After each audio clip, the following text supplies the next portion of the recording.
Good morning, good morning, good morning, good morning, good morning, a very good morning, all of you.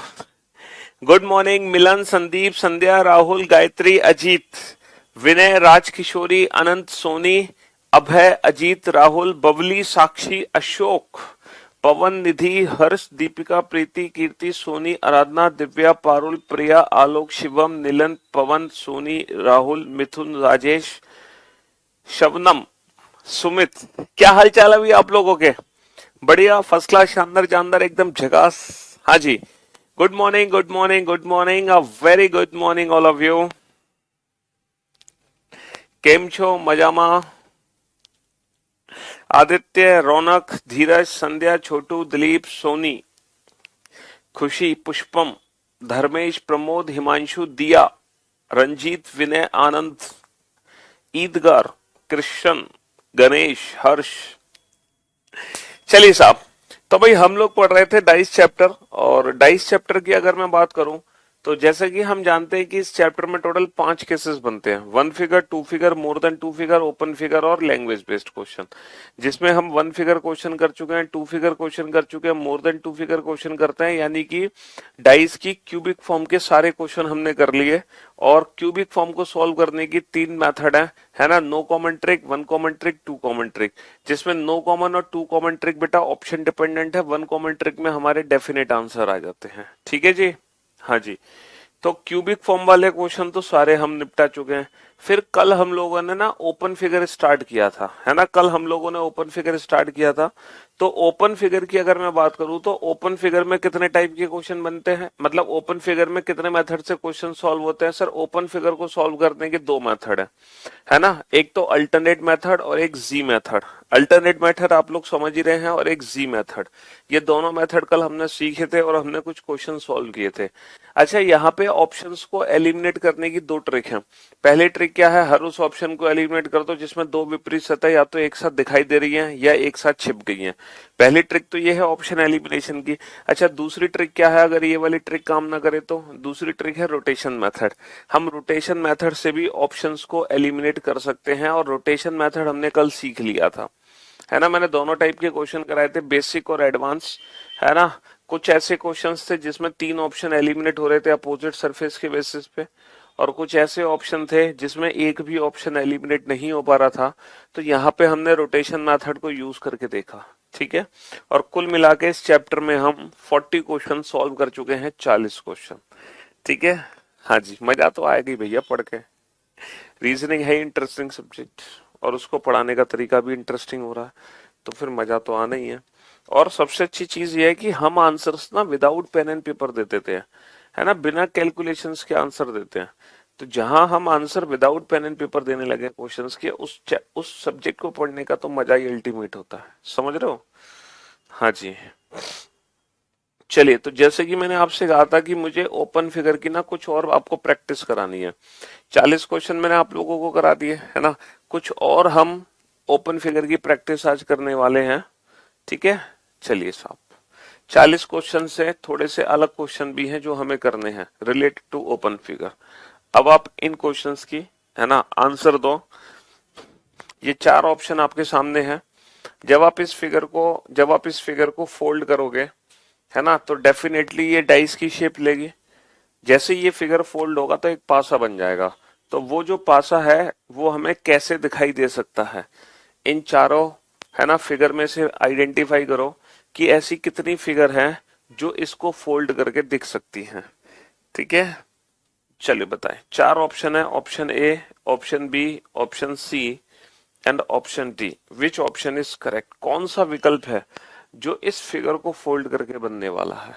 A, B, C, D, इन चारों में से जल्दी से identify करके बताएं फटाक से।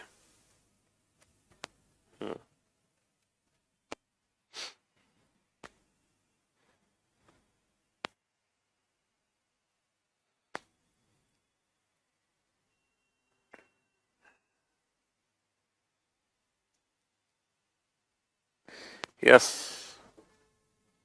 ए, बी, सी, डी में से।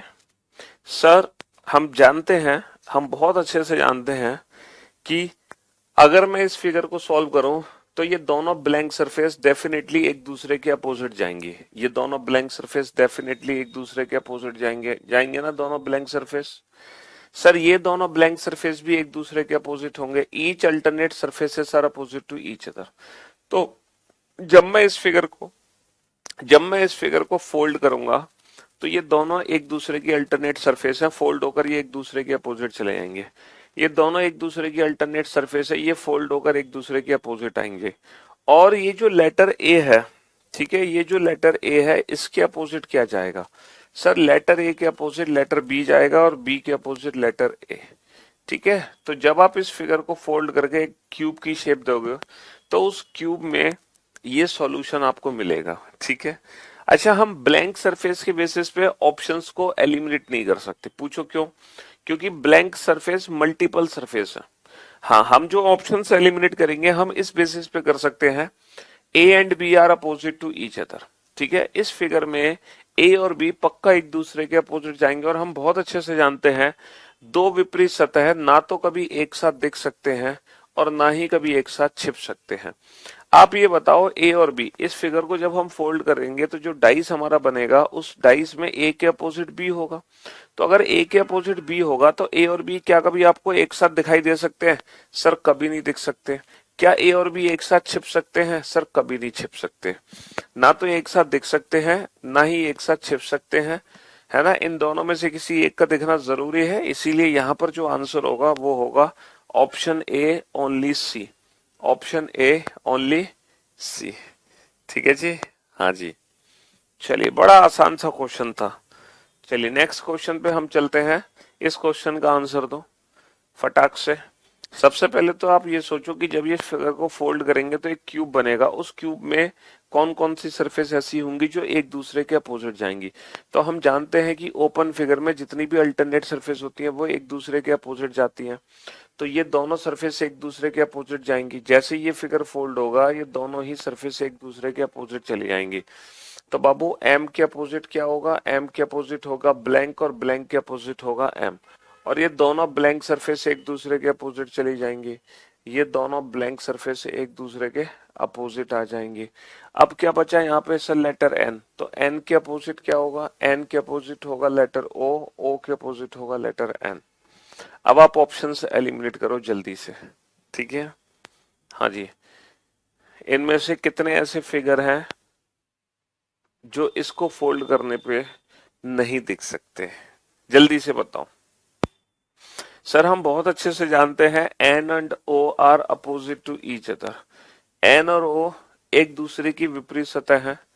ठीक है, तो ये दो विपरीत सतह कभी भी एक साथ दिख नहीं सकती। भैया ऑप्शन पहला गलत इसलिए है फिगर क्योंकि N and O both are opposite to each other, they can never be seen together. तो पहले दो फिगर तो देखते ही एलिमिनेट कर दो।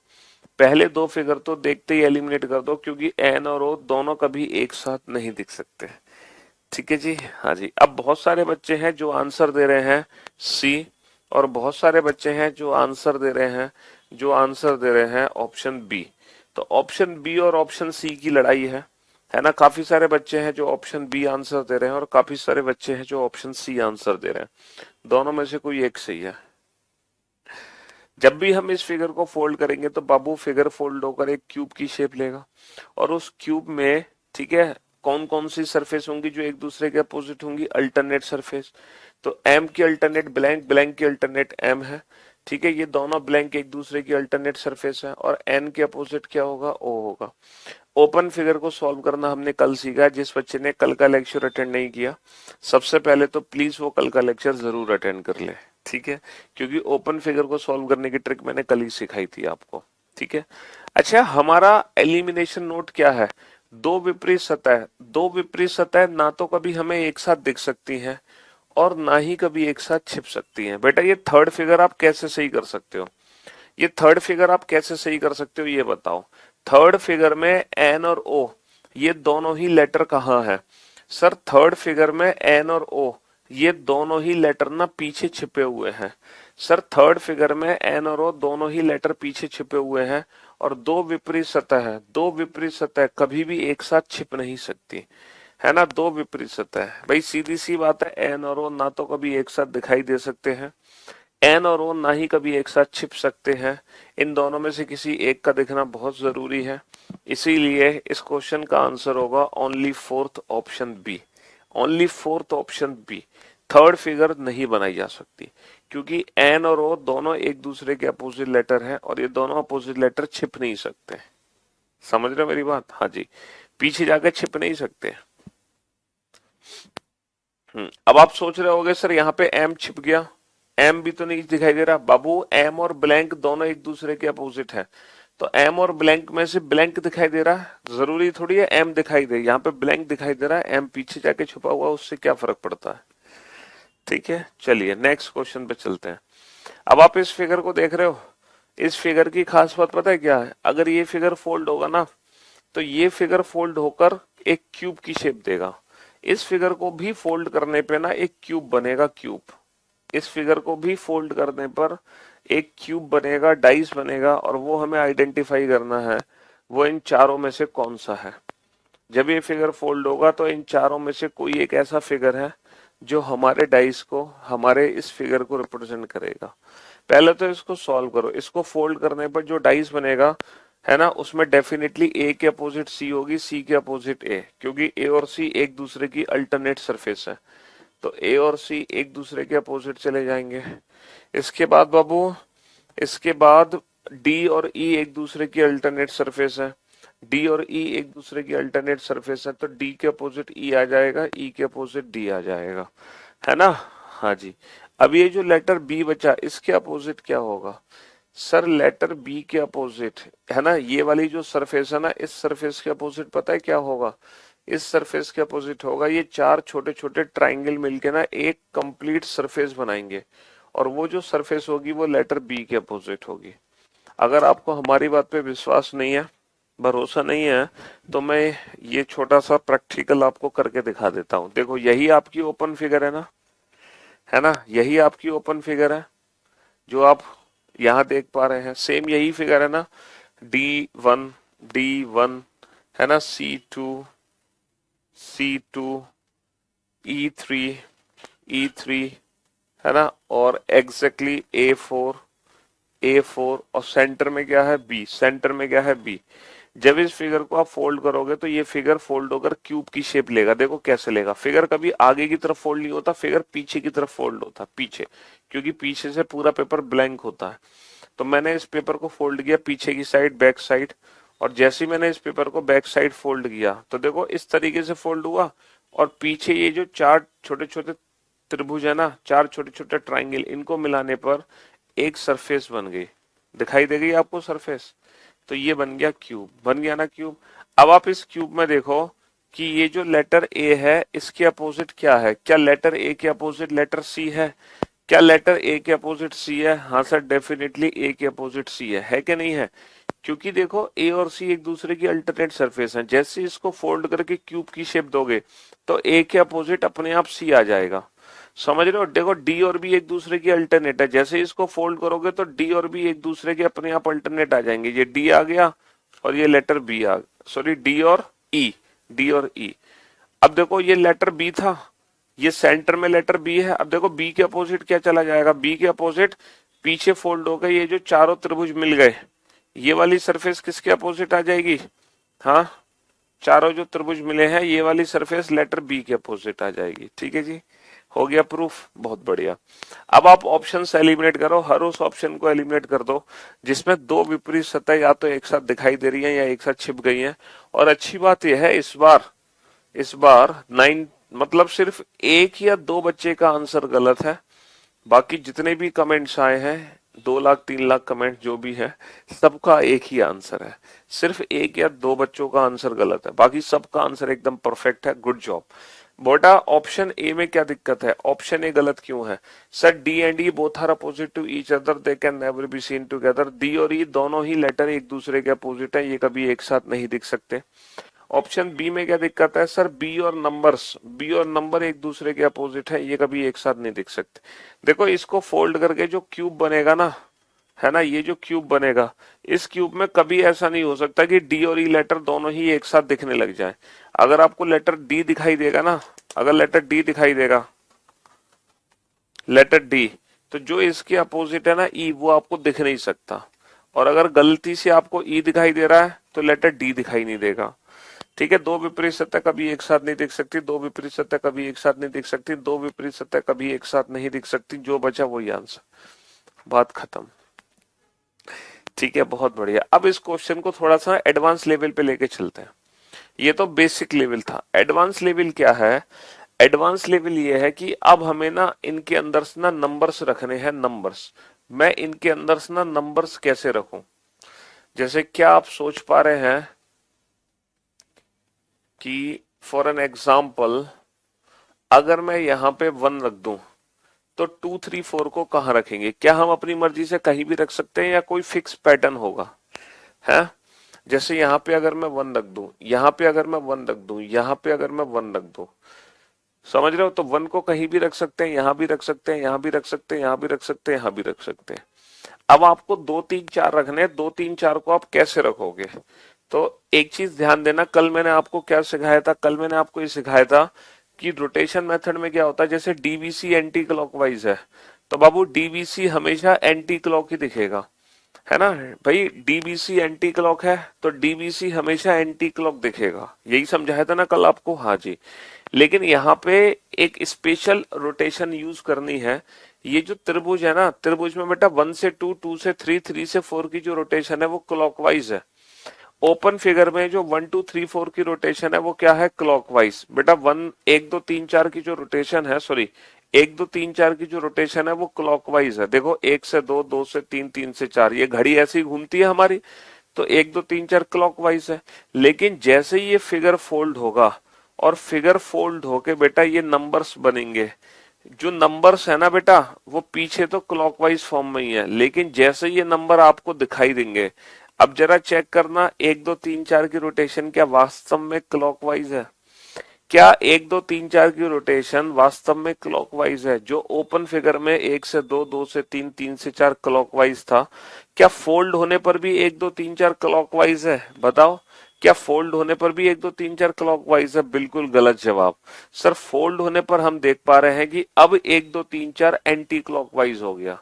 अब 1 2 3 4 क्या हो गया? एंटी क्लॉकवाइज हो गया। देखो एंटी क्लॉकवाइज, घड़ी के विपरीत दिशा में चलने लगा। ओपन फिगर में 1 2 3 4 क्लॉकवाइज था, लेकिन फोल्ड होते ही 1 2 3 4 आपको एंटी क्लॉकवाइज दिखाई दे रहा है। देखो ओपन फिगर में तो क्लॉकवाइज है 1 2 3 4, लेकिन जैसे ये फोल्ड हुआ तो ये पीछे चला गया। पीछे जाने की वजह से जैसे ये आपके सामने आया, इसने नंबर्स की रोटेशन चेंज कर दी। इसका मतलब ये है कि जो ओपन फिगर में ये रोटेशन हमें दिखाई देगी, जैसे ही ये फिगर फोल्ड होगा तो ये रोटेशन पलट जानी है। तो जो 1 2 3 4 क्लॉकवाइज है, फोल्ड होकर बेटा 1 2 3 4 एंटी क्लॉक देखेगा। अगर एक यहां है तो 2 3 4 यहां आएगा, अगर एक यहां है तो 2 3 4 यहां आएगा, अगर एक यहां है तो 2 3 4 यहां आएगा, अगर एक यहां है तो 2 3 4 यहां आएगा। ठीक है, और ये चारों ही एक जैसी फिगर है। अब आप देख सकते हो 1 2 3 4 anti clockwise, 1 2 3 4 anti clockwise, 1 2 3 4 anti clockwise, 1 2 3 4 anti clockwise. ये चारों ही सरफेस एक जैसी है, समझे? और एक और चीज याद रखना बेटा, यहाँ पे डी है, डी तो डी लेटर 1 के साथ है तो डी बेटा हमेशा 1 के साथ दिखेगा, सी हमेशा 2 के साथ दिखेगा, ई हमेशा 3 के साथ दिखेगा, ए हमेशा 4 के साथ दिखेगा। इस चीज को और याद रखना। और ये थोड़ा सा एडवांस लेवल का क्वेश्चन है, अब इस क्वेश्चन को सॉल्व करके दिखाओ। हाँ जी, जल्दी से। लेकिन अब आप इसको सॉल्व कर सकते हो बड़े प्यार से। लेटर ए के अपोजिट क्या है? सर लेटर ए के अपोजिट लेटर सी है, सी के अपोजिट लेटर ए है। बहुत बढ़िया। लेटर डी के अपोजिट क्या है? सर लेटर डी के अपोजिट लेटर ई है, और लेटर ई के अपोजिट लेटर डी है। और ये जो लेटर है सेंटर में लेटर बी, इसके अपोजिट क्या है? सर लेटर बी के अपोजिट ये चारों त्रिभुज मिलाकर जो सरफेस बनेगी, है ना, चारों त्रिभुज मिलाकर जो सरफेस बनेगी। और एक चीज याद रखना, यहाँ पर 1 से 2, 2 से 3, 3 से 4 की जो रोटेशन है वो क्लॉकवाइज है, यानी कि यहाँ पर 1 2 3 4 ना एंटी क्लॉक दिखना चाहिए, एंटी क्लॉक। अब बताओ कौन सा ऑप्शन हमारा करेक्ट होगा? विच ऑप्शन इज करेक्ट? पहले तो अपोजिट सरफेस के बेसिस पे ऑप्शंस को एलिमिनेट करता हूँ। अपोजिट, दो विपरीत सतह कभी भी एक साथ नहीं देख सकती, तो बेटा ये वाला ऑप्शन तो वैसे ही गलत है, क्योंकि दो विपरीत सतह कभी भी एक साथ नहीं दिख सकती। दो विपरीत सतह कभी भी एक साथ नहीं दिख सकती, ये वाला ऑप्शन तो वैसे ही गलत हो गया। अब हमारे पास तीन ऑप्शन बच गए, ए, सी और डी। इन तीनों में से कौन सा ऑप्शन करेक्ट होगा? तो यहां पर हम 1 2 3 4 की रोटेशन चेक कर सकते हैं। 1 2 3 4 की रोटेशन एंटी क्लॉक होनी चाहिए। क्या 1 2 3 4 एंटी क्लॉक है? बिल्कुल है सर। क्या सर यहाँ पे 1 2 3 4 क्लॉकवाइज है? ये गलत है। 1 2 3 4 क्लॉकवाइज नहीं होना चाहिए, एंटी क्लॉक में जाना चाहिए, क्योंकि क्लॉकवाइज अगर यहाँ पे है 1 2 3 4, तो वहां पे वो एंटी क्लॉक बनना चाहिए, उल्टा बनना चाहिए। ठीक है सर, यहाँ पे तो 1 2 3 4 ही नहीं है, ये वैसे ही गलत हो गया। यहाँ पे तो 1 2 3 4 ही नहीं है, ये वैसे ही गलत हो गया। तो option D is the right answer. Option D is the right answer. समझ रहे हो? हाँ जी। चलिए थोड़ा सा और एडवांस लेवल का क्वेश्चन कर लेते हैं, देखते हैं कितना आपको समझ आई चीजें।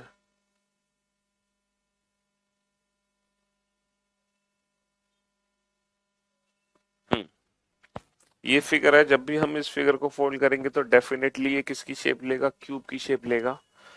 और 1 2 3 4 5, A B C D. There are some options, there are four options. यहाँ पे चार विकल्प हैं आपके सामने। ऑप्शन ए,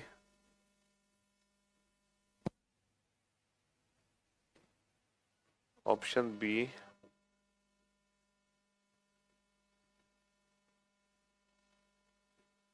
ऑप्शन सी,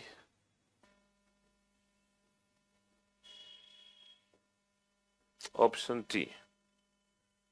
ठीक है,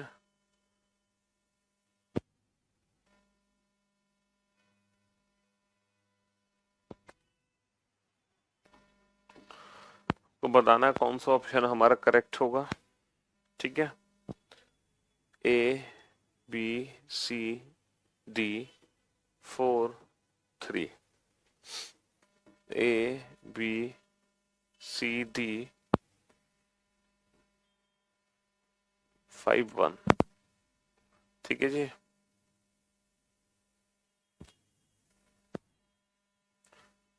ए बी सी डी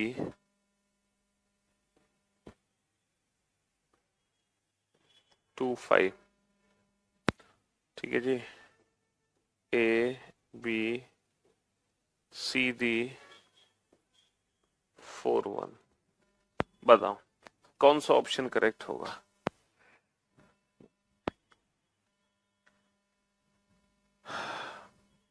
बेटा सीजीएल, एमटीएस, सीएचएसएल सब सारे पेपर दो, छोड़ो क्यों कोई भी पेपर, सारे पेपर दे सकते हैं। बहुत ही सोच समझ के आंसर देना बेटा,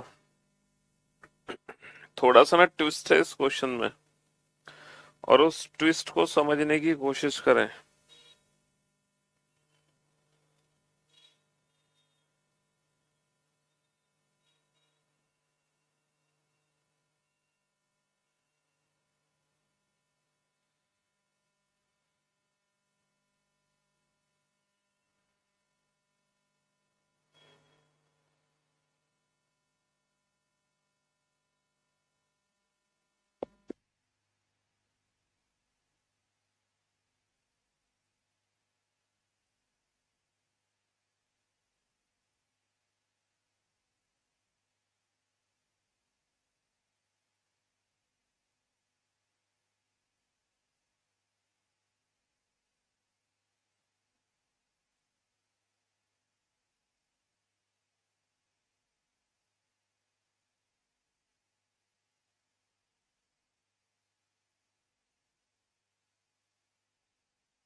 चलिए नेक्स्ट क्वेश्चन बनाइए।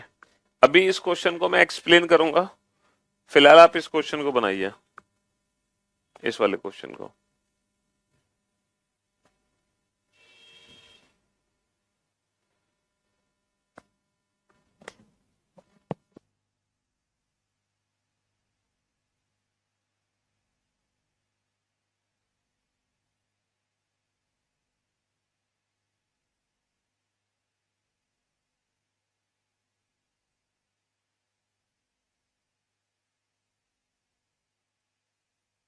हाँ जी, तो मेरे दोस्त, मेरे भाई, उस क्वेश्चन में एक छोटी सी ट्रिक थी। ट्रिक क्या थी? जब आप इस फिगर को फोल्ड करोगे तो डेफिनेटली 1 और 3 एक दूसरे के अपोजिट चले जाएंगे। सर 100% 1 और 3 एक दूसरे के अपोजिट आ जाएंगे, है ना। और 4 एंड 5 एक दूसरे के अपोजिट आ जाएंगे। सर डेफिनेटली 4 एंड 5 एक दूसरे के अपोजिट आ जाएंगे। और ये जो 2 नंबर है इसके अपोजिट क्या होगा? सर इसके अपोजिट चारों ट्राइंगल को मिलाकर जो सरफेस बनेगी, और उसमें ए बी सी डी ना क्लॉकवाइज है, तो यहाँ ए बी सी डी आपको ना एंटी क्लॉक दिखना चाहिए, एंटी क्लॉक। अब आप हर उस ऑप्शन को एलिमिनेट कर दो जिसमें दो विपरीत सतह एक साथ हैं। है ऐसा कोई ऑप्शन जिसमें दो विपरीत सतह एक साथ हो? सर ऑप्शन सी है। ऑप्शन सी में 2 और ये नंबर्स कभी भी एक साथ नहीं दिख सकते। 2 और ये लेटर्स कभी भी एक साथ नहीं देख सकते, तो ऑप्शन सी तो हटा दो। बेटा यहाँ पर जो एबीसीडी की रोटेशन है ना वो क्लॉकवाइज है, तो क्लॉकवाइज रोटेशन भी हटा दो। अब हमारे पास दो ऑप्शन बच गए। एबीसीडी यहाँ पर भी एंटी क्लॉकवाइज है, एबीसीडी यहाँ पर भी एंटी क्लॉकवाइज है। अब इन दोनों ऑप्शन में से कौन सा ऑप्शन करेक्ट होगा, कैसे आइडेंटिफाई करेंगे? भाई इन दोनों में से कौन सा ऑप्शन करेक्ट होगा कैसे पता लगाएंगे? हम कैसे पता लगाएंगे ये बताओ। तो बाबू यहाँ पर हम देख पा रहे हैं कि डी के साथ 1 है। अगर डी के साथ 1 है तो बाबू डी के साथ कभी भी 5 नहीं दिख सकता। अगर डी के साथ 1 है तो डी के साथ कभी 5 नहीं दिख सकता। डी के साथ हमेशा 1 ही दिखेगा। ए के साथ हमेशा 4 ही दिखेगा। ए के साथ हमेशा 4 ही दिखेगा। तो option D is the right answer. Option D is the right answer. समझे? और इस फिगर को फोल्ड करोगे तो ये फिगर भी फोल्ड होकर एक क्यूब की शेप देगा। डेफिनेटली इस फिगर को फोल्ड करने पर एक क्यूब बनेगा जिसमें लेटर ए और सी दोनों एक दूसरे के अपोजिट चले जाएंगे। लेटर ए और सी दोनों एक दूसरे के अपोजिट आ जाएंगे, है ना। लेटर डी और ई ये दोनों एक दूसरे के अपोजिट आ जाएंगे। लेटर डी और ई ये दोनों एक दूसरे के अपोजिट आ जाएंगे। और ये जो लेटर बी है इसके अपोजिट क्या आ जाएगा? सर बी के अपोजिट आ जाएगा ये चारों छोटे छोटे बॉक्सेस को मिलाकर जो सरफेस बनेगी। और इन चारों बॉक्सेस को मिलाकर जो सरफेस बनेगी वो ये वाली सरफेस होगी, लाइक दिस। लेकिन यहाँ पे 1 से 2, 2 से 3, 3 से 4 क्या है? क्लॉकवाइज डायरेक्शन है। तो यहाँ 1 2 3 4 जो डायरेक्शन बनेगी वो एंटी क्लॉकवाइज बनेगी। अब आप ऑप्शंस को एलिमिनेट करो। सर बी और ये नंबर्स कभी एक साथ नहीं दिख सकते। सर डी और ई कभी एक साथ नहीं दिख सकते। सर ए और सी, तो यहाँ पे हमें नंबर्स की रोटेशन चेक करने की जरूरत नहीं पड़ी। यहाँ पे हमें नंबर्स की रोटेशन चेक करने की जरूरत नहीं पड़ी, है ना। कोई जरूरत नहीं पड़ी नंबर्स की रोटेशन चेक करने की। ये डायरेक्ट क्वेश्चन सॉल्व हो गया अपोजिट सरफेस की बेसिस पे। चलिए साहब नेक्स्ट क्वेश्चन। अगर हम इस क्वेश्चन को बनाते हैं तो अल्टरनेट सरफेस एक दूसरे के अपोजिट होंगी, तो डेफिनेटली ए और सी ये दोनों लेटर एक दूसरे के अपोजिट जाएंगे, है ना। फिर डी और ई, डी और ई दोनों एक दूसरे के अपोजिट जाएंगे। लेटर डी और लेटर ई ये दोनों एक दूसरे के अपोजिट जाएंगे। और ये जो लेटर बी बचा इसके अपोजिट क्या होगा? सर बी के अपोजिट ये चारों बॉक्सेस को मिलाकर जो सरफेस बनेगी ये लेटर बी के अपोजिट होगी, है ना।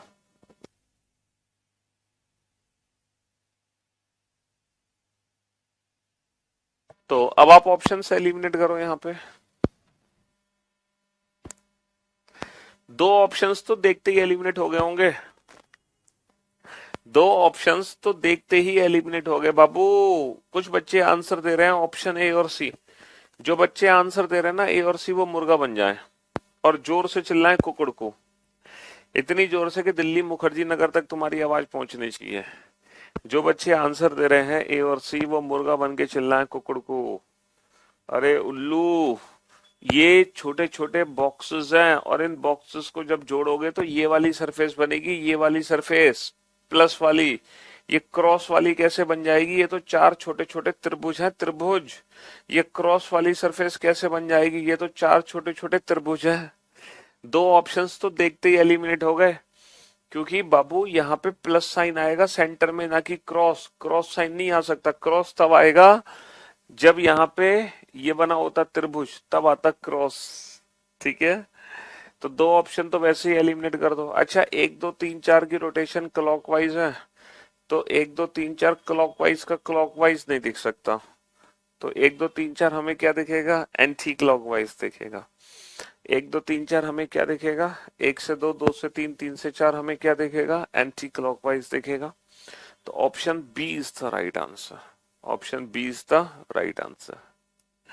समझ रहे हो? हाँ जी। अब जरा सोचो, अब कौन सा ऑप्शन हमारा करेक्ट होगा, पहला, दूसरा, तीसरा या चौथा?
हाँ जी। देखो, अगर मैं इस फिगर को फोल्ड करता हूं, तो ये जो लेटर बी है, बी, इसके अपोजिट क्या जाएगा? सर डेफिनेटली लेटर बी के अपोजिट ये जो चार छोटे छोटे त्रिभुज हैं, ये चार छोटे छोटे त्रिभुज जाएंगे लेटर बी के अपोजिट, और इन चारों छोटे छोटे त्रिभुज को मिलाएंगे तो ये वाली हमारी सरफेस बनेगी, है ना? तो लेटर बी के अपोजिट ये चार छोटे छोटे त्रिभुज जाने हैं। लेटर बी के अपोजिट ये चार छोटे छोटे त्रिभुज जाने हैं, और इन त्रिभुज में एक चीज ध्यान दो कि ये दोनों जो ब्लैंक है ना, ये एक दूसरे, सॉरी, दोनों जो भरे हुए सरफेस है, फिल, ये एक दूसरे की अपोजिट है, तो ये दूसरे के अपोजिट रहेंगे। अब चाहे वो ऐसे दिखाई दे या फिर वो ऐसे दिखाई दे, उससे कोई फर्क नहीं पड़ता, वो तो रोटेशन है। वो ऐसे भी दिख सकते हैं, उससे कोई फर्क नहीं पड़ता, ये तो रोटेशन है। इन दोनों का मीनिंग एक ही है। तो अब ये दो अपोजिट सरफेस बेटा एक साथ छिप नहीं सकती। ये दो विपरीत सतह एक साथ छिप नहीं सकते। बताओ, एक साथ छिप सकते हैं? और ये वाली जो पैटर्न है ना, ये वाला, ये तो कोई बन ही नहीं सकता। ये तो बन ही नहीं सकता, इसका तो कोई लेना देना नहीं है। ये तो बन ही नहीं सकता। समझ रहे हो? हाँ जी। तो इस क्वेश्चन का आंसर क्या होगा? इस क्वेश्चन का आंसर होगा ओनली बी एंड सी। इस क्वेश्चन का आंसर होगा only B and C. Only B and सी।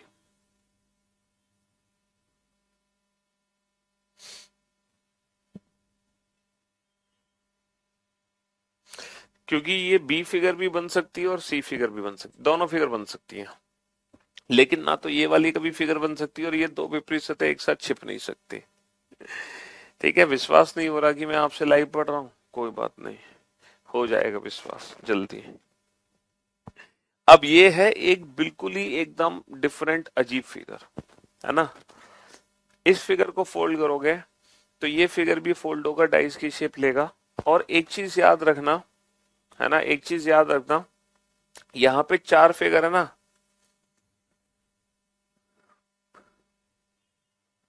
लेकिन यहाँ पे more than one figure correct है, एक से ज्यादा फिगर सही है। ऑप्शंस आपके पता है कैसे हैं, ऑप्शंस आपके हैं only A and B, only A and B, only A and C, only A and C, only B, only B and D, only C and D. ये वाले चार विकल्प हैं। इन चारों ऑप्शन में से कोई एक ऑप्शन सही है। अब आप बताओ कौन सा ऑप्शन सही है। जब हम इस फिगर को फोल्ड करेंगे तो ये फिगर भी फोल्ड होगा, डाइस की शेप देगा। ठीक है, हाँ जी। अब आप वो सोचो कि कौन कौन सी, है ना, कौन कौन सी सरफेस हैं जो एक दूसरे के अपोजिट चले जाएंगे।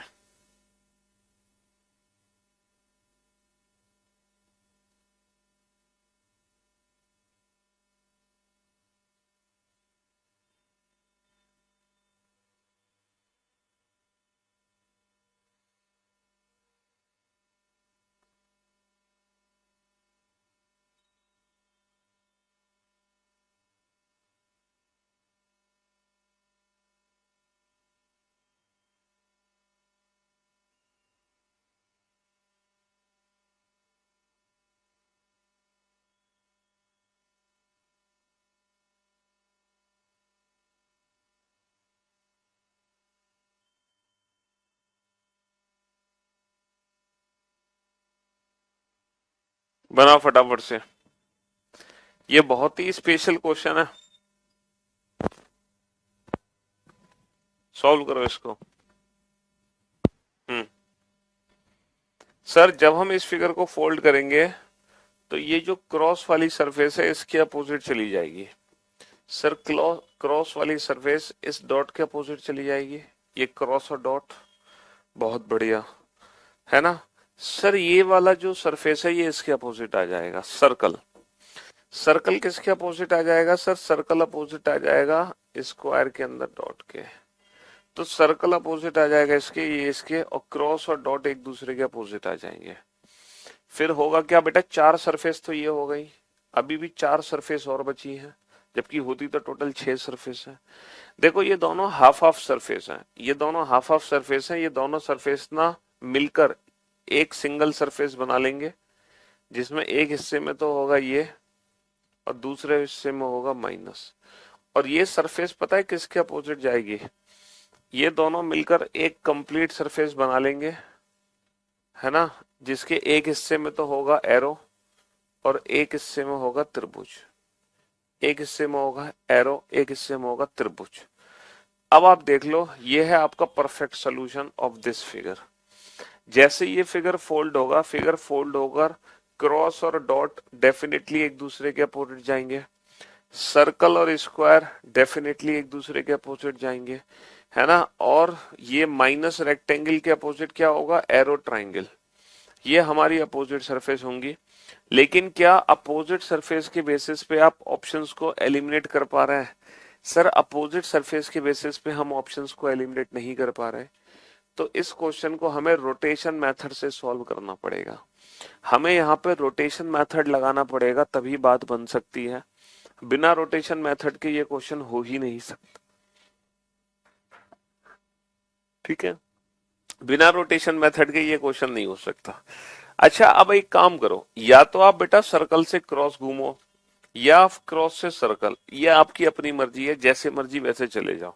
चलो मैं सर्कल से क्रॉस चलता हूं और फिर मेरे क्लॉकवाइज में ना एरो और ट्राइंगल आने चाहिए। अगर मैं सर्कल क्रॉस से क्लॉकवाइज चलता हूं, अगर मैं सर्कल क्रॉस से क्लॉकवाइज चलता हूं तो बाबू एरो और ट्राइंगल आना चाहिए। तो अगर मैं सर्कल क्रॉस से क्लॉकवाइज चल रहा हूं, अगर मैं सर्कल क्रॉस से क्लॉकवाइज चल रहा हूं तो वास्तव में एरो और ट्राइंगल ही है, वास्तव में एरो और ट्राइंगल है, तो पहली फिगर सही हो गई। ठीक है। अगर मैं डॉट से सर्कल से क्लॉकवाइज चलता हूं तो एरो ट्राइंगल फिर से आना चाहिए। सर अगर मैं डॉट से सर्कल से क्लॉकवाइज चल रहा हूं तो वास्तव में एरो और ट्राइंगल है, तो ये वाली फिगर भी मेरी सही हो गई, ये वाली फिगर भी मेरी सही हो गई। बेटा अगर मैं सर्कल डॉट से क्लॉकवाइज चलता हूं तो एरो ट्राइंगल आना चाहिए, जबकि सर्कल डॉट से क्लॉकवाइज चलने पर, सर्कल डॉट से क्लॉकवाइज चलने पर एरो ट्राइंगल नहीं है, माइनस और रेक्टेंगल है, तो यहाँ पे माइनस रेक्टेंगल आना चाहिए था, है ना। जब मैं क्रॉस से सर्कल से क्लॉकवाइज चल रहा हूं तो एरो और ट्राइंगल आना चाहिए, जबकि क्रॉस से सर्कल से क्लॉकवाइज चलने पर माइनस और रेक्टेंगल है, क्रॉस से सर्कल से क्लॉकवाइज चलने पर माइनस और रेक्टेंगल है। यानी कि यहाँ पर जो ऑप्शन हमारा करेक्ट होगा वो होगा पहला option, only A and B. तो ये क्वेश्चन रोटेशन मेथड से डील हुआ है। ऑप्शन एलिमिनेशन ट्रिक इस क्वेश्चन में काम ही नहीं कर पा रही है ना। हम हर उस ऑप्शन को हटाते हैं जिसमें दो विपरीत सतह या तो एक साथ दिखाई दे या एक साथ छिप जाए, लेकिन यहाँ पर एक भी ऐसा ऑप्शन नहीं है जिसमें दो विपरीत सतह या तो एक साथ दिख रही हैं या फिर एक साथ छिप गई हैं।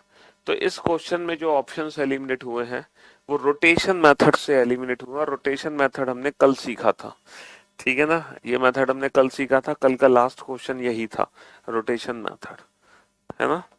हाँ जी।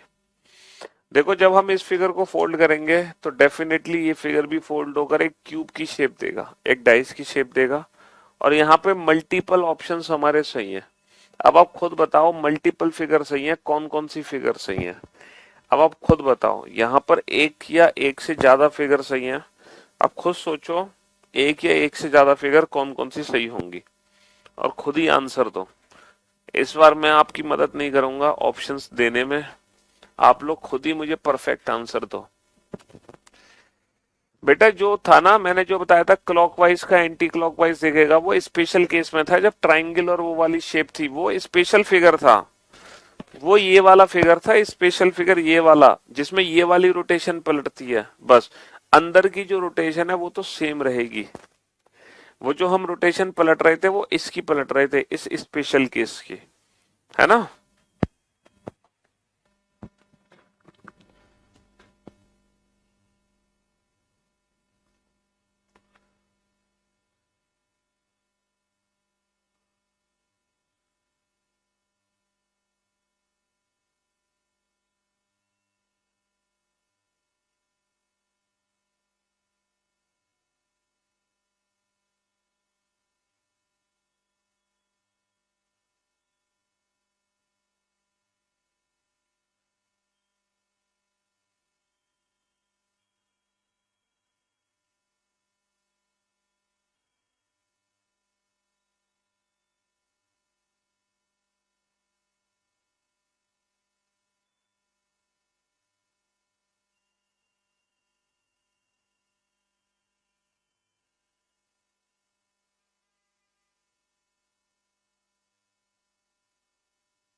हाँ जी।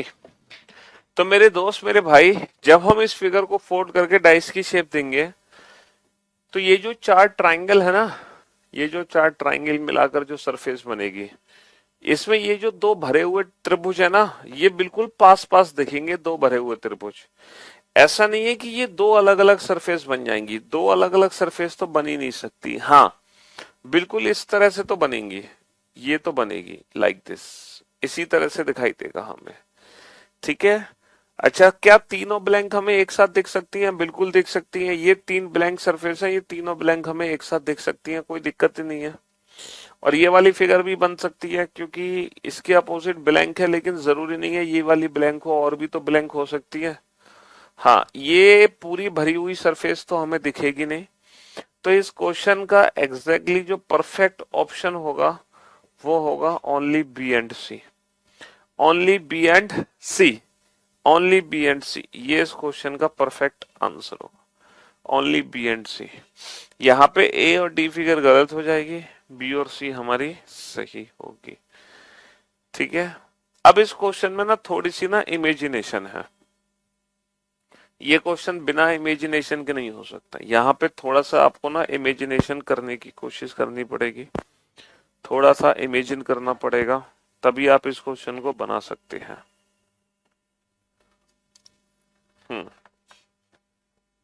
तभी बना पाओगे, वैसे नहीं बना पाओगे। विदाउट एनी इमेजिनेशन आप इस क्वेश्चन को नहीं बना सकते हैं। 8 नंबर का ए ऑप्शन नहीं होगा, 8 नंबर का ए ऑप्शन सही है तो सही, पहला ही तो है। ओनली ए एंड बी दोनों फिगर सही हैं, ओनली ए एंड बी दोनों फिगर सही है बाबू।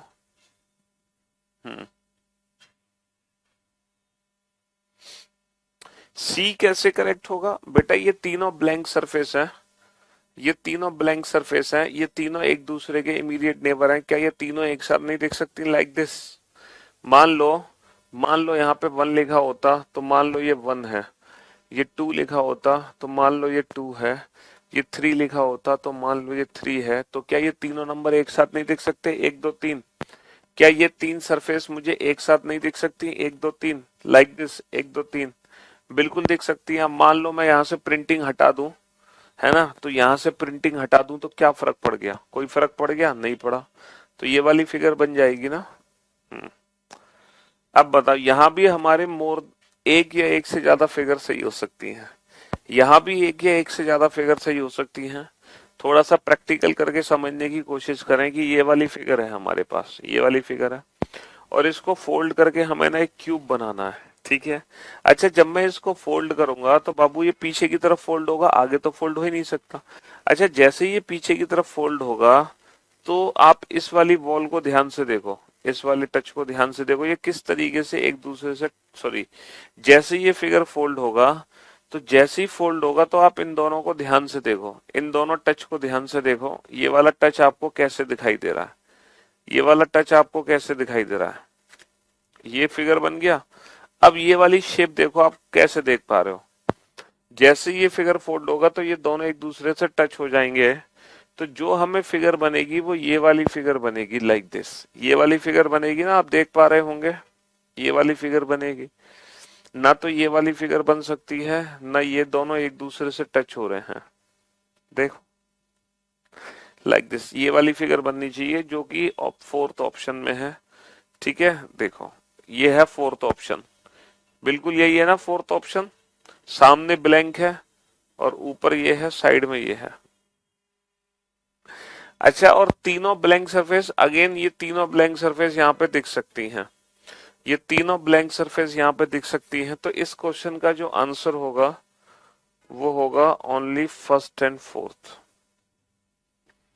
इस क्वेश्चन का आंसर क्या होगा? इस क्वेश्चन का आंसर होगा only first and fourth, only first and fourth. यहाँ पे थोड़ी सी इमेजिनेशन थी। ये जो क्वेश्चन है, इस क्वेश्चन का प्रैक्टिकल आपको घर पे करना है, ये होमवर्क है, ये प्रैक्टिकल आपको घर पे करना है। ठीक है। जब आप इस फिगर को फोल्ड करोगे तो ये फिगर भी फोल्ड होकर आपको डाइस की शेप देगा डेफिनेटली। और हमारे हिसाब से चारों ही ऑप्शन हमारे सही है, चारों फिगर हमारे सही है। लेकिन यहाँ पे एक छोटी सी ट्रिक ये है कि बेटा ये वाली फिगर जो है फोल्ड होकर जब क्यूब बनाएगी तो ये वाली जो सरफेस है वो इससे भी टच होगी, ये वाली सरफेस इसके साथ भी टच होगी, ये वाली इसके साथ भी टच होगी, ये वाली इसके साथ भी टच होगी। तो ये वाली जो फिगर है, ये हर फिगर से, मतलब ये वाली जो सरफेस है ये हर सरफेस से टच होगी, लेकिन जब ये ऊपर टच होगी ना, जब ये ऊपर टच होगी तो पता है इस तरीके से ना ये घूम जाएगी लाइक दिस। जब ये ऊपर टच होगी तो ऐसे घूम जाएगी, तो ये फिगर जब ऐसे घूमेगी तो ब्लैंक आ जाएगा इधर लाइक दिस। देखो ये रोटेट होके ऊपर पहुंचेगी, ये रोटेट होके ऊपर पहुंचेगी कुछ इस तरीके से, है ना। फिर और ऊपर पहुंचेगी, फिर और ऊपर पहुंचेगी ऐसे घूम के, फिर ऐसे घूम के। देखो और ऊपर कैसे पहुंचेगी, जब और ऊपर पहुंचेगी ना तो ये वाली फिगर ऐसे घूम जाएगी, तब ये ऐसे दिखेगी। फिर और ऊपर कैसे पहुंचेगी, ये वाली फिगर ऐसे पहुंच जाएगी तो फिर ऐसे दिखाई देगी लाइक दिस। ऐसे ही होगा क्या, ये जो है ना ये नीचे आएगा घूम के लाइक दिस इस तरह से, तो घूम के आएगा तो ये ऐसे दिखेगा। फिर ये नीचे और घूम जाएगी, ये फिगर ऐसे घूम जाएगी तो ब्लैंक ऊपर पहुंच जाएगा। फिर ये नीचे ऐसे घूम के आएगी, है ना, तो ऐसे दिखेगा। ठीक है जी। अब सिर्फ और सिर्फ चौथी फिगर पे ध्यान दो, सिर्फ और सिर्फ चौथी फिगर पे ध्यान दो, बाकी तो सारी फिगर सही है। ये होमवर्क है, ये आपको घर पे करना है, ये होमवर्क है, ये घर पे प्रैक्टिकल करना है आपको। ये घर पे प्रैक्टिकल करोगे, ये पेपर लोगे उसको कट करोगे, फोल्ड करके डाइस बनाना, फिर देखना कि चौथी फिगर में क्या दिक्कत है। अब चौथी फिगर को ध्यान से देखो बेटा, 1 2 से एंटी क्लॉक चलो, 1 से 2, 2 से एंटी क्लॉक चलो। सर जब मैं 1 से 2, 2 से एंटी क्लॉक चलूंगा, जब मैं वन से टू जब मैं 1 से 2, 2 से एंटी क्लॉक चलूंगा तो ये वाली सरफेस मेरे सामने आएगी, ये वाली सरफेस मेरे सामने आएगी लाइक दिस, है ना कि ये वाली सरफेस पहले बेटा ये। तो ये बहुत ही छोटी सी गलती थी चौथे फिगर में, हालांकि ये क्वेश्चन अब आपके एग्जाम में नहीं आ सकता। मतलब इतना खतर इतनी बेसिक, मतलब इतनी बारीकी से ऑप्शंस एलिमिनेट होंगे डाइस में, ये वाला पैटर्न एग्जाम में नहीं आ सकता। ठीक है, ये अब एग्जाम से आउट है, आउट। क्योंकि इतनी बारीकी से एग्जामिनर आपसे नहीं पूछेगा क्वेश्चन, क्योंकि ये रोटेट होकर ऊपर ऐसे फिगर पैटर्न पहुंचेगा। और जब आप 1 से 2 एंटी क्लॉक चलोगे तो पहले खाली आना चाहिए फिर भरा आना चाहिए, पहले खाली फिर भरा आना चाहिए, ना कि भरा फिर खाली। इसीलिए चौथा फिगर गलत है। चौथे फिगर की जगह ये वाली फिगर होती तो ये सही होती है। ठीक है, बाकी जो भी कुछ है वो आप घर पे प्रैक्टिकल करके समझेंगे। ठीक है बेटा, डाइस चैप्टर की आज लास्ट क्लास नहीं है। डाइस की जो लास्ट क्लास होगी वो कल होगी। कल कल है वीकेंड का वार, और कल होगी इस चैप्टर की लास्ट क्लास। ठीक है जी। हाँ जी, चलिए इस क्वेश्चन को समझो, तसल्ली से समझो और आंसर देना। हाँ जी, पढ़ लो इस क्वेश्चन को। ये डाइस का क्वेश्चन नहीं है बाबू, ये प्रिज्म का क्वेश्चन है। इसमें 6 सतह नहीं है, इसमें टोटल कितनी सतह हैं, 6 और 2 8 सतह हैं। 2 बड़ी सतह हैं, 6 छोटी सतह हैं जो सर्कल में है। 6 हमारे पास छोटी सतह हैं जो सर्कल में है, और 2 हमारे पास बड़ी सतह है। समझ रहे हो? 2 बड़ी सतह हैं।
हाँ जी, चलिए साहब,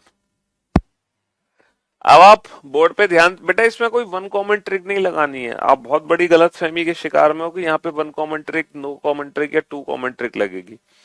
यहाँ पे कोई वन कॉमन ट्रिक नहीं लगेगी। ये एक ऐसा मतलब प्रिज्म है जिसके गोलाकार में 6 सतह, एक ऊपर सतह एक नीचे सतह है, जो बड़ी सतह है, जो खाली है, खाली उन पे कोई कलर नहीं है, ऊपर नीचे साइड की 6 सतह पे कलर है।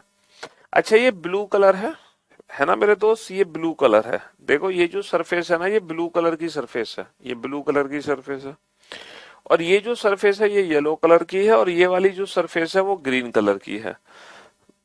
अब मेरी बात ध्यान से सुनना और ध्यान से समझने की कोशिश करना। ये ब्लू सरफेस है, ये भी ब्लू सरफेस है।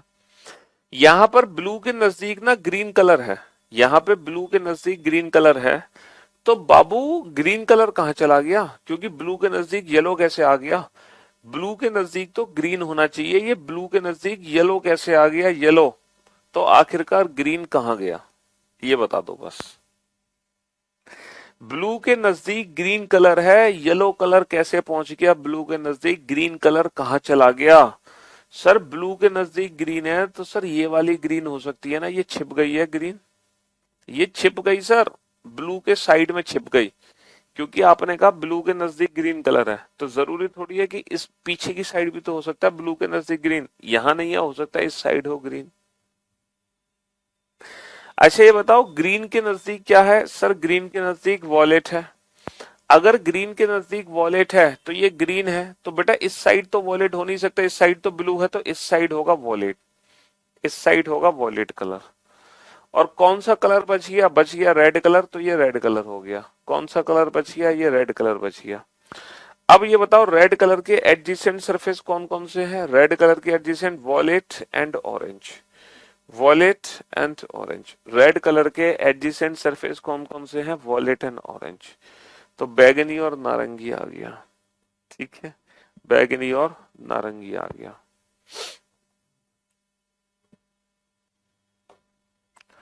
चलिए इन तीनों कथनों में से कौन सा कथन सही है ये बताओ फटाफट से, है ना? इन तीनों कथनों में से कौन सा कथन सही है? कल बेटा लैंग्वेज बेस्ड क्वेश्चन बच जाएंगे सिर्फ और सिर्फ।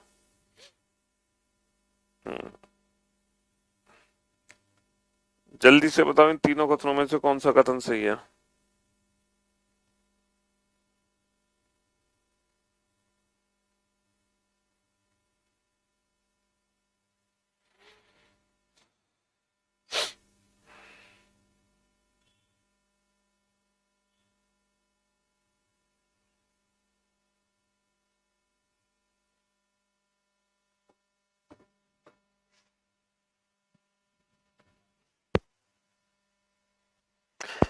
You are the king of reasoning. I am grateful to have you on here. बता बेटा इन तीनों कथनों में से कौन सा कथन सही है? Figure second and third are sufficient, figure second and third are sufficient to determine which face is opposite to the face denoted by 6। क्या सेकंड और थर्ड सफिशिएंट है ये बताने के लिए कि 6 के विपरीत क्या है? ये बताओ सर। 1 2 4 4 5 6 यानी कि यहाँ पे वन कॉमन ट्रिक लगा सकते हैं, और वन कॉमन ट्रिक से हम हर चीज बता सकते हैं। वन कॉमन ट्रिक से हम हर चीज बता सकते हैं। Figure second and third are sufficient, बेटा सेकंड और थर्ड तो हर चीज के लिए सफिशिएंट है। पूछो क्यों? क्योंकि सेकंड और थर्ड में ना वन कॉमन ट्रिक लग रही है, सेकंड और थर्ड में वन कॉमन ट्रिक लग रही है, तो वन कॉमन ट्रिक से तो सारे आंसर हमें पता चल जाने हैं, है ना? ये भी पता चल जाएगा एक के विपरीत क्या, दो के विपरीत क्या, तीन के विपरीत क्या, चार के विपरीत क्या, पांच के विपरीत क्या, छह के विपरीत क्या। तो सेकंड थर्ड फिगर से तो हर चीज पता चल जानी है, क्योंकि दोनों में वन कॉमन ट्रिक लग रही है। In order to find which face is opposite to the face of 3, figure first and fourth are sufficient. अच्छा क्या पहली चौथी फिगर से आप बता सकते हो 3 के विपरीत क्या है? क्या पहली और चौथी फिगर से बता सकते हो कि 3 के विपरीत क्या है? सिर्फ पहली चौथी फिगर से। सर पहली चौथी फिगर में ना टू कॉमन ट्रिक लगने वाली है, टू कॉमन ट्रिक, दो छह को हटा दो, तो जब टू कॉमन ट्रिक लगेगी तो हमें पता चल जाएगा कि तीन के विपरीत चार है। हमें पता चल गया तीन के विपरीत चार है, और यही हमसे पूछ रहा है क्या पहली चौथी से पता चलेगा कि तीन के विपरीत क्या है। बिल्कुल पता चल गया पहली चौथी से हमें तीन के विपरीत क्या है ना, हमें बिल्कुल पता चल गया पहली चौथी से तीन के विपरीत क्या है। तो इस क्वेश्चन का आंसर क्या होगा, इस क्वेश्चन का आंसर होगा option D, first second and third. Option D, first second and third. यहाँ पे तीनों ही कथन सत्य हैं, कोई भी कथन असत्य नहीं है। चलो इस क्वेश्चन का आंसर दो। जमीन पर चार मानक पासे फेंके जाते हैं। जमीन पर ना हमने चार मानक पासे फेंके, पहला पासा फेंका। यूजुअल डाइस का मतलब बेटा स्टैंडर्डाइज होता है, यूजुअल डाइस का मतलब स्टैंडर्डाइज ही है, मानक पासा। फिर हमने दूसरा पासा फेंका जमीन पर, सेकंड। फिर हमने थर्ड डाइस फेंका जमीन पर। आप जानते हैं कि स्टैंडर्डाइज वो डाइस होते हैं जिसमें हर दो अपोजिट सरफेस का सम 7 हो। मानक पासा एक वो पासा है जिसमें हर दो विपरीत सतहों का योग 7 हो, है ना। जमीन पर चार मानक पासे फेंके जाते हैं।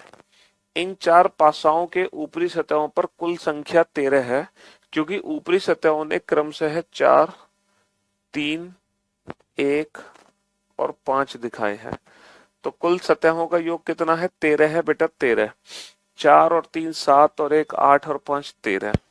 अब क्वेश्चन हमसे क्या पूछ रहा है बताओ, क्वेश्चन हमसे क्या पूछ रहा है, क्वेश्चन हमसे पूछ रहा है ना, क्वेश्चन हमसे पूछ रहा है कि जमीन को छूने वाले कुल सतहों पर संख्याओं का योग क्या है। जमीन को छूने वाले कुल सतहों पर संख्याओं का योग क्या है। जो जमीन को सतह छू रही है ना, उन पे जितनी भी जो जो संख्याएं हैं उनका टोटल सम बताओ बेटा, फटाफट से। और ये सारे के सारे जो पासे हैं, ये सारे के सारे ना मानक पासे हैं। These all are standardise. बेटा अगर मानक पासा है तो अगर ऊपर 4 है तो नीचे क्या होगा, नीचे होगा 3, क्योंकि 4 और 3 7। ऊपर 3 है तो नीचे होगा 4, क्योंकि 3 और 4 7। हर दो विपरीत सतहों का योग 7 होगा ना। ऊपर 1 है तो नीचे होगा 6, 1 और 6 7। ऊपर 5 है तो नीचे होगा 2, है ना। नीचे क्या होगा, नीचे 2 होगा, क्योंकि मानक पासा वो पासा होता है जिसमें हर दो विपरीत सतहों का योग 7 हो, हर दो विपरीत सतहों का योग 7 हो। If each alternate surfaces are sorry if the sum of each alternate surfaces, if the sum of every alternate surface, if the sum of every two opposite surface is equal to 7, sum of every two opposite surface is equal to 7, then the dice is called as standard dice. यदि प्रत्येक दो विपरीत सतहों का योग 7 है तो उस पासे को मानक पासा कहते हैं। ठीक है, तो बेटा नीचे क्या है, 3 और 4 7 और 6 13 और 2 15। अच्छा, इस क्वेश्चन को आप डायरेक्ट सॉल्व कर सकते थे बिना ये फिगर बनाए, पता है, डायरेक्ट। मुश्किल से आपको लगते 3 या 4 सेकंड। पता है कैसे। अच्छा ये बताओ, ये भी मानक पासा, ये भी मानक पासा, ये भी मानक पासा, ये भी मानक पासा, है ना। इन दोनों विपरीत सतहों का योग कितना है, 7 है। ठीक है, इन दोनों विपरीत सतहों का योग कितना है, 7 है। इन दोनों विपरीत सतहों का योग भी 7 है, इन दोनों का योग भी 7 है। तो मेरे दोस्त, मेरे भाई, है ना, 7 और 7 14 और 7 21 और 7 28। तो टोटल सम कितना हो गया, टोटल सम हो गया 28, जिसमें से ऊपरी सतहों का योग कितना दे रखा है, ऊपरी सतहों का योग दे रखा है 13, ऊपरी सतहों का योग दे रखा है 13। तो 28 में से अगर मैं 13 घटा दूं तो बेटा निचली सतहों का योग आ जाएगा 15, निचली सतहों का योग आ जाएगा 15। तो जरूरी नहीं है कि हम इंडिविजुअल अपोजिट सरफेस के बारे को, मतलब अपोजिट सरफेस को आइडेंटिफाई करें। हम डायरेक्ट 28 में से 13 माइनस कर सकते थे, तो भी हम डायरेक्ट आंसर दे सकते हैं। और मुझे लगता है आज के लिए सिर्फ इतना ही काफी है, इससे ज्यादा आज पढ़ने की हमें जरूरत नहीं है। आज के लिए सिर्फ इतना ही काफी है। अब हम मुलाकात करेंगे कल, और कल फाइनली हम इस चैप्टर को खत्म कर देंगे। ठीक है, कल होगा लास्ट डे इस चैप्टर का। ठीक, चलिए शुक्रिया, thank you so much, love you guys, take care, धन्यवाद। कती जहर।